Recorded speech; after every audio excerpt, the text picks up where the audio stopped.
लेकिन जनाब अक्सर लोग ये कहते थे कि आप न्यू ईयर पे क्यों नहीं लोगों को बाहर लेके जाते। तो अब हम इस बार न्यू ईयर पे भी एक ग्रुप लेके जा रहे हैं और ये ग्रुप जाएगा बाकू अज़रबैजान। 5 दिन का ये टूर होगा। और इसके साथ साथ एक दूसरा सवाल ये किया जाता था कि आपके जो पैकेजेस हैं वो इतने महंगे क्यों होते हैं। तो हमने पहली मर्तबा एक लो पैकेज मुतारफ़ करवा दिया है। अब ये बहुत ज़्यादा महंगा टूर नहीं है, दरमियाने दर्जे का टूर है। तो आप इसमें ज्वाइन कर सकते हैं हमें, और हम 5 दिन आपको बाकू में लेके जाएंगे, जिसमें हम आपको बर्फीले इलाकों में भी लेके जाएंगे जहां पे स्केटिंग हो रही होगी। तो आप अपने बूट, गर्म बूट भी अपने साथ ले रहे हैं, गर्म जैकेट्स भी अपने साथ ले रहे हैं, अपने मफरल भी ले लें, फिर टोपियां भी ले लें और दस्ताने भी चढ़ा लें, और उसके बाद अब आप हमारे साथ बाकू जाएं। तो न्यू ईयर पे बाकू का टूर हमारा हो रहा है आईबैक्स की तरफ से।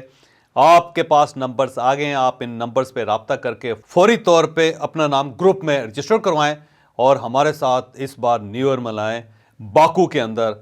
और मुस्लिम फूड भी खाएं, इस्लामी हलाल खाना भी खाएं, और उसके साथ साथ आप यूरोपियन स्टाइल में जो एक न्यू ईयर होती है वो भी आप देखें। तो आपके लिए गोल्डन अपॉर्चुनिटी है, हमारे साथ बाकू के टूर को ज्वाइन करें, हमारे साथ बाकू जाएं और नया साल चढ़ते हुए अपनी आंखों से देखें।